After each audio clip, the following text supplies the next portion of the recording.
Yeah, everybody want to get in on the fun. Everybody wants to get in on the Caitlin Clark experience, and I don't blame them.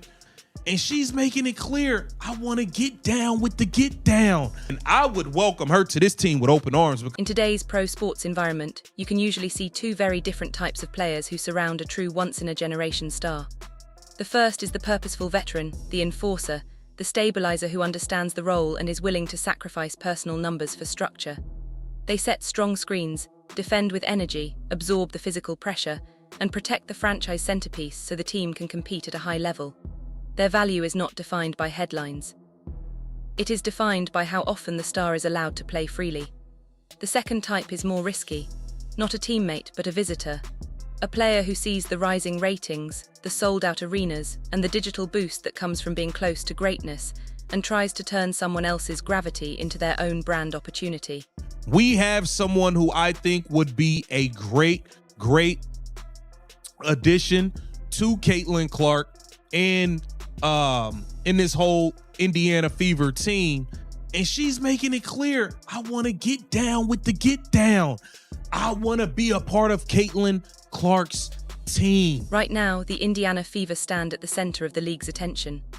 Caitlin Clark has shifted the financial conversation so clearly that every free agent, role player and roster hopeful is asking the same question. How do I enter that spotlight? As the Fever work to build a long-term contender around her, a pattern is appearing online. Players are not only showing interest, they are openly auditioning, posting themselves in Fever gear, sharing clips and pushing narratives that feel less about fit and more about positioning. That places the front office in a difficult spot. Indiana needs defense, size and physical strength.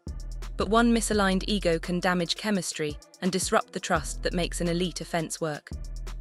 All of this is unfolding with uncertainty around the league's labor future, where every roster decision also connects to CBA leverage and the potential for change. That context matters when footage surfaces of Leticia Amiher, a 6'3" defensive forward, previously with teams like the Valkyries, publicly signaling that she wants in. Leticia Amiher she played with the Valkyries, from what I remember. Listen, what is she doing right here? What she got on? She got on Indiana Fever merch. This is not a quiet message through an agent. It is a visible campaign, a built-in storyline, and a test of whether the power of the Clark effect can override the normal process. From a pure basketball view, that body type is exactly what Indiana has been missing: rim protection, mobility, and switchable perimeter defense. The real question is whether the motivation matches the fit. Indiana is searching for more than size. They are searching for a tone setter, a player whose presence changes what opponents feel comfortable doing. Not just a tall defender who can switch, but someone who embraces contact and intensity. She don't play for the Fever yet. She want to get down with the get down. She see what's going on, and I'm going to keep it all the way real. Someone who turns every screen into a collision and every loose ball into a statement. Championship offenses often include a player like that, someone who lives in the margins of the box score yet influences the outcome. That role becomes even more important when the star is a lead guard. A high-usage creator absorbs the first hit, then the next, and the subtle physical challenges that never show up in highlights. The bumps off the ball, the grabs on cuts, the extra pressure after the whistle, over time it adds up. The Fever do not need drama. They need a teammate who makes physical pressure costly and steps into chaos so the system can run smoothly. But this is where evaluation gets uncomfortable. The body is easy to measure in workouts. The wingspan and defensive numbers are visible. What cannot be measured quickly is whether a player is coming to fulfill a role or to claim attention. Because, at this point, we got to be skeptical, y'all. We got to be a bit skeptical because we have to make sure people aren't trying to join Caitlin Clark's team for clout. Fever's biggest risk is not signing someone who struggles defensively. The bigger risk is signing someone who can defend but brings the wrong mindset into the room. There is a difference between competitive hunger and attention hunger. One focuses on stops, structure, and winning. The other focuses on touches, visibility, and personal storylines. A contender cannot confuse the two, especially when the team identity depends on pace, trust, and clear hierarchy. That is why public auditioning should raise concern. When a player campaigns for a roster spot through social media, the question is not about the city or the jersey. The question is what they are truly chasing. We have to make sure that people are trying to be a part of the crew for the right reasons. If the goal is to screen, rebound, and protect the system, that is positive.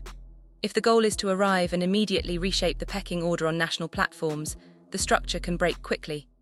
Indiana does not need another personality trying to turn a defined role into a personal stage. The moment someone treats a Clark-centered offense as a platform for self-promotion, spacing tightens, decisions slow down, and the machine loses its rhythm. When a star-led offense loses structure, the change is visible. The floor shrinks, passing lanes disappear, and transition possessions turn into slow half-court sets. That is how a team shifts from dangerous to inconsistent within a short time. We damn sure don't need no more Natasha Howards coming over here talking about winning MVP, trying to bring the ball up the court and not giving it to Caitlin Clark. That is why any free agent who wants in must accept the hierarchy before stepping onto the practice floor. Not in a symbolic way, but in a practical sense. This is not an environment where everyone receives equal spotlight. If you join Indiana, you are entering a system built around one primary engine, and your job is to support and amplify it. There is a clear blueprint for contributing without becoming noise. Sophie Cunningham joined the crew, and listen, she's capitalized, okay? But at least Sophie Cunningham did right by Caitlin Clark, made sure she gave Caitlin Clark the ball, played the game the right way, stood up for Caitlin Clark while she was being ambushed and attacked. That's how you're supposed to come, the way Sophie Cunningham did. Sophie Cunningham became a useful example because she focused on the simple actions that translate anywhere. Run hard in transition, knock down open shots, defend with urgency, and step in when opponents add extra physical pressure on the star. You can benefit from attention without trying to redirect it. That is the difference between a professional addition and a distraction. The rule is straightforward. If a player talks about screens, stops, rebounds, and clarity in their role, the door remains open.